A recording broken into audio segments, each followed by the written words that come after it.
पुणेकर, अहो अजून बिस्किट घ्या ना. पाहुणा, नको हो, आधीच मी 5 खाल्ली आहेत. पुणेकर, तशी तुम्ही 6 खाल्ली आहेत, पण अजून खा की. इथे कोण मोजत बसलंय. एक दिवस नवरा घरात लाईटचे काम करत असतो, तेव्हा त्याने बायकोला मदतीला बोलवले. बायको, काय आहे. नवरा, या 2 वायरपैकी एक जरा धर. बायको, धरते. नवरा, काही जाणवलं का. बायको, नाही. नवरा, अच्छा, म्हणजे करंट दुसऱ्या वायरमध्ये आहे. एक महिला डॉक्टरांना, यांना ठीक करा हो, ते रात्री झोपेत मोठमोठ्याने माझे नाव घेत असतात. डॉक्टर, ही तर चांगली गोष्ट आहे, तुम्ही फार लकी आहात. स्त्री, कसली लकी, उद्या यांची बायको येणार आहे गावावरून.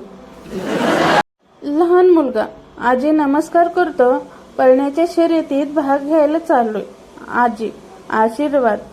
सावकाश पळ रे बाबा. जो नेहमी हसत असतो त्याला हसमुख म्हणतात, आणि ज्याचं हसणं कायमचं बंद होतं त्याला हसबंड म्हणतात. बायको, अहो एक सांगू का, पण मारणार तर नाही ना. नवरा, हो सांग ना. बायको, मी गरोदर आहे. नवरा, अगं ही तर आनंदाची बातमी आहे, मग तू एवढी घाबरतेस का. बायको, कॉलेजात असताना ही बातमी बाबांना सांगितली होती, तेव्हा त्यांनी मारलं होतं म्हणून. आई, बेटा तू केस का कापत नाही. मुलगा, फॅशन आहे आई. आई, घाडवा, तुझ्या ताईला पाहून गेलेल्या पाहुण्यांचा निरोप आलाय. लहान मुलगी पसंत आहे, म्हणून आता जा नांदायला.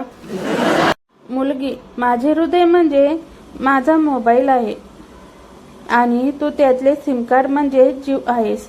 मुलगा, राणी एक विचारू का. मुलगी, हो विचार ना. मुलगा, मोबाईल डबल सिमचा तर नाही ना. सर्व मुलांना कळकळीची नम्र विनंती आहे की कृपा करून मुलींसारखे लांब केस ठेवू नका. आताच एक ऍक्टिव्हाच्या मागे आमचा ऍडमिन उगाच 5 किलोमीटर जाऊन आला आहे. ट्रेनमध्ये गावाकडील बाई लहान बाळाचे लोंगट बदलत असते. शहरी बाई, हगीज नाही का. गावाकडील बाई, नाही फक्त मुतीच.